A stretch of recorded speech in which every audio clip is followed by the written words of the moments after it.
sommes le vendredi 21 juillet. Bienvenue pour un nouveau Journal Afrique sur TV5 Monde et en direct sur notre page Facebook. Et à la une de l'actualité africaine aujourd'hui, la main tendue de Guillaume Soro, le président de l'Assemblée nationale ivoirienne qui est aussi l'ex-chef des rebelles, demande pardon aux Ivoiriens et même à son adversaire du passé, Laurent Gbagbo.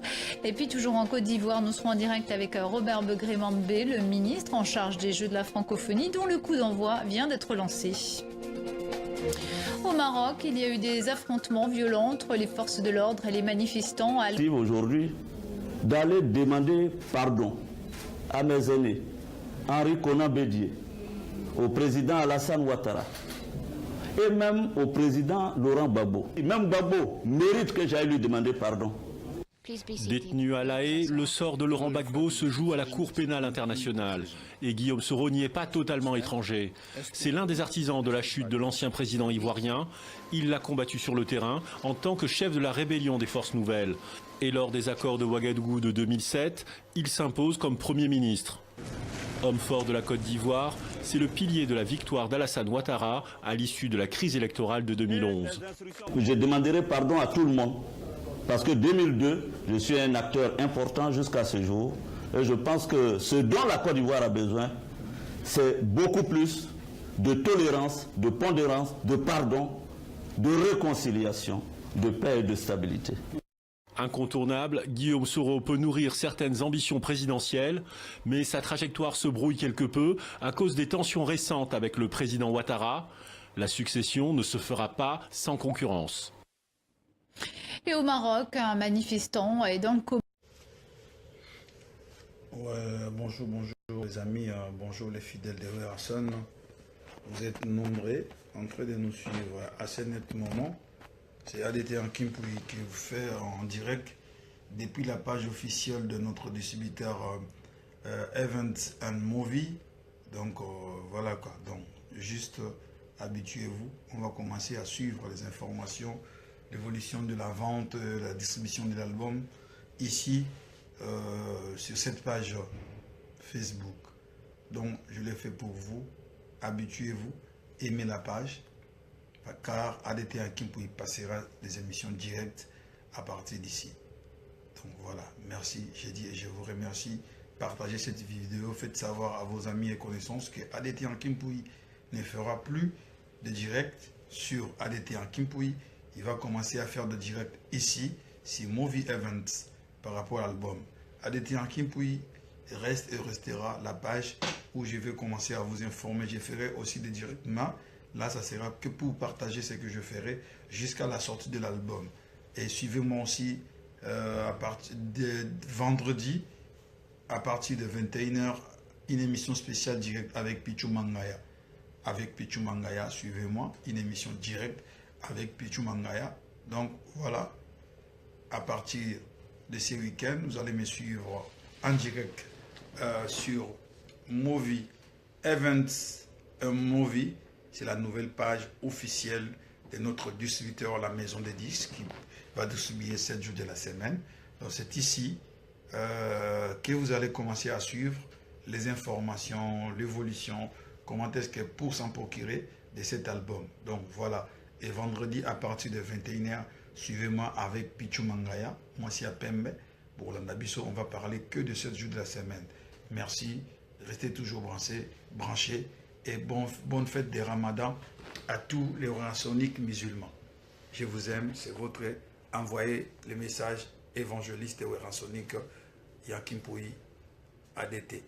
Et je remercie et je félicite la maison de distribution Movie Event Movie, qui est dirigée par Maître Olivier Bélézi, l'avocat du trône. Sans oublier les big managers, Doug Pingissi, joyeux anniversaire encore, Alain Pingissi, toute l'équipe des Events and Movie. Courage, bonne chance avec cette journée de la semaine. Les Namibiens ont été affectés.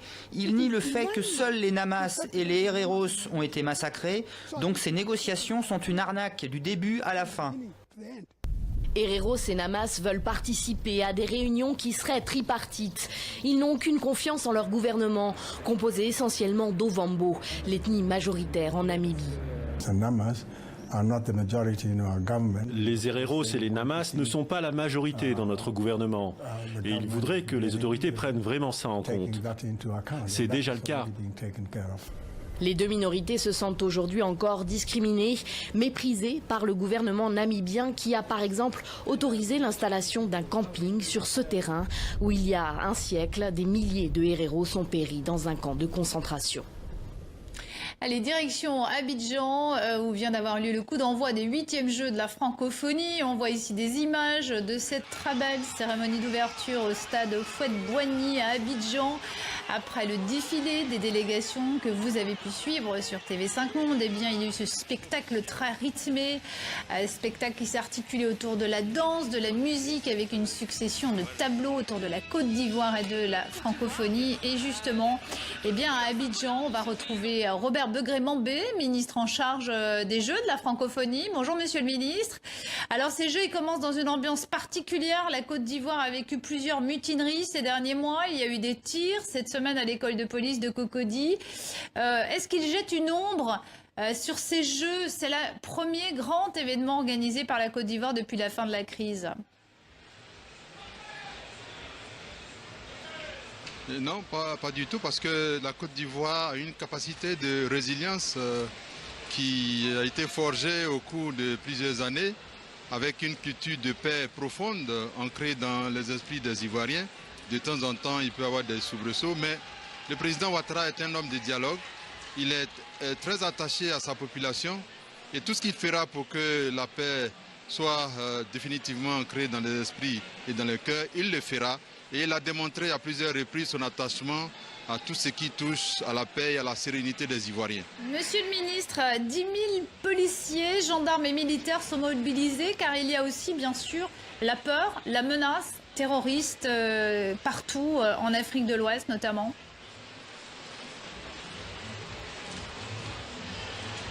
Écoutez madame, le problème du terrorisme actuellement est un problème planétaire malheureusement. Et nous devons pouvoir le gérer en comptant sur la coopération multilatérale, la coopération bilatérale et surtout sur notre capacité à anticiper. Mais voyez-vous, s'il n'y a que la paix est menacée par ces soubresauts en matière de terrorisme, il y a aussi... Très chers compatriotes, mesdames et messieurs, bonjour.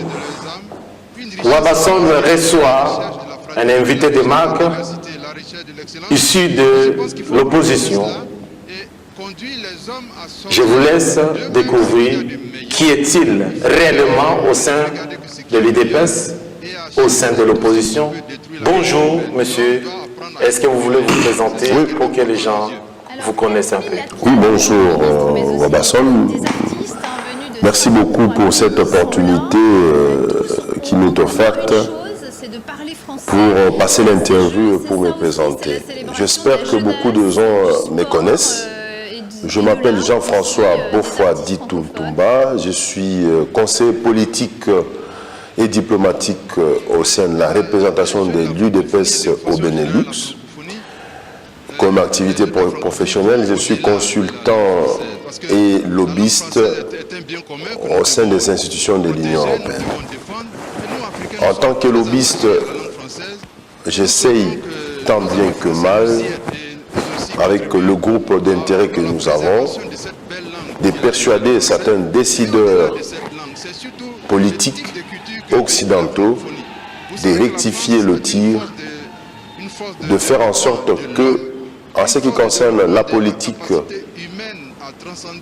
la coopération au développement, en ce qui concerne le Congo, de tenir compte de certaines réalités locales de façon à contribuer au développement durable, de façon à contribuer au bien-être de tout Congolais, de participer au développement auto-centré, donc le développement qui commence à la base, c'est-à-dire dans des provinces, tout ça.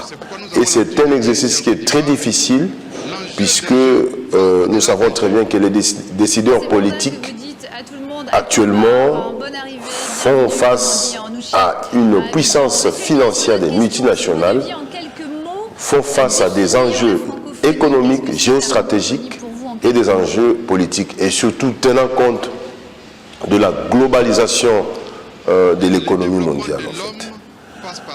Bon, pour ceux qui ne me connaissent pas, je n'ai pas l'habitude de passer tout le temps dans des émissions, mais je suis opposant de longue date. Dans le passé, je ne peux pas faire un descriptif de tout ce que j'ai déjà fait, mais j'ai travaillé presque avec toute la classe politique actuelle.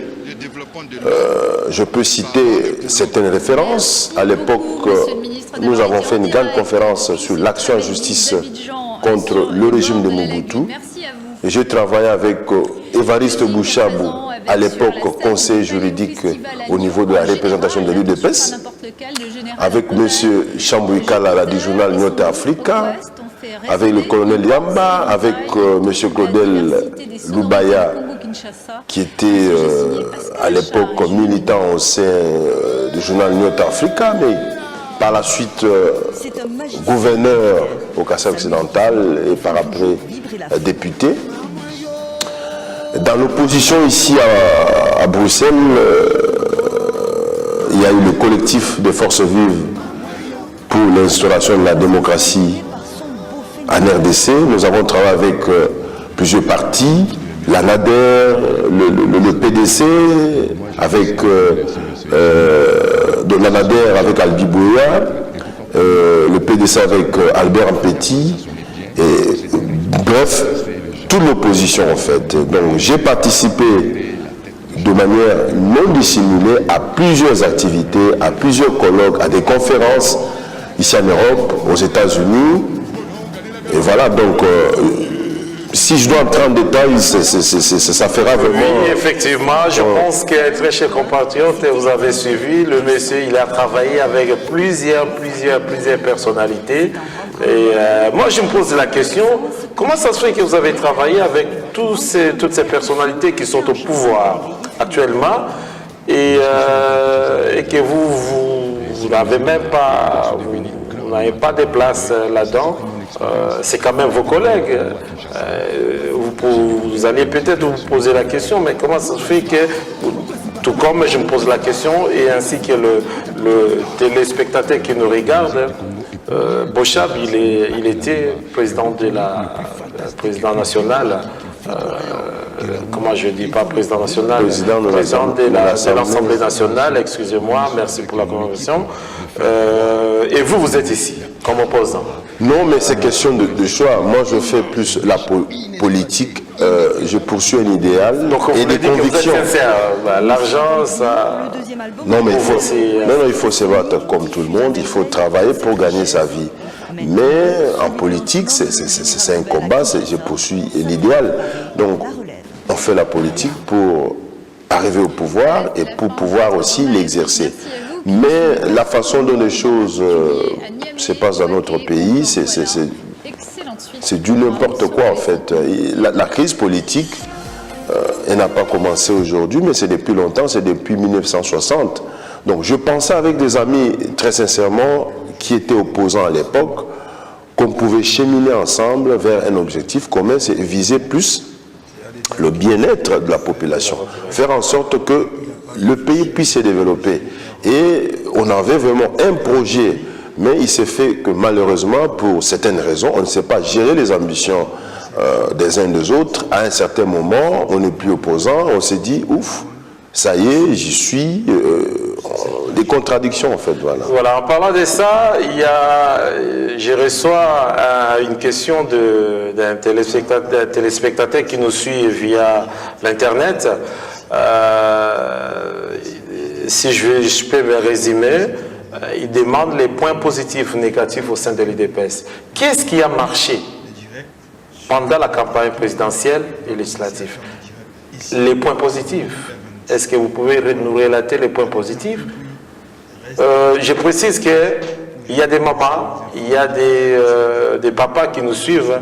Nous allons parler, que ce soit en français ou en lingala, peu importe, parce que le lingala, c'est notre langue maternelle. Donc, ce qui est au Lobayango, c'est parce que Netika français. Il y en a, par exemple, qui voilà, maintenant, on français parce qu'on a lingala. Langue n'a pas il faut valoriser. Les points positifs, Jean-François, et l'on connaît les anguilles vraiment pour que, et ça là qui est non, Batoubaï Baka numéro 11. et les autres députés, qui numéro d'inventaire. Parce qu'il faut dire que non, le